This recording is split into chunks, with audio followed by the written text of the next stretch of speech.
শিল্পীর ঘরে জন্ম নিয়ে শিল্পী হয়েছি, সঙ্গীতটাকে সারা জীবন সঙ্গীত করেছি। এই গানই আমার জীবন মরণ, গানই যেন প্রাণ।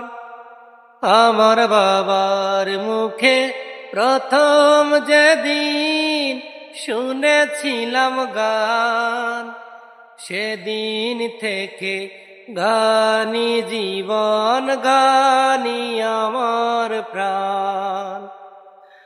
আমার মায়ের আদেশ বাবার মতো গাইতে হবে গান, সেদিন থেকে গানই জীবন, গানই আমার প্রাণ।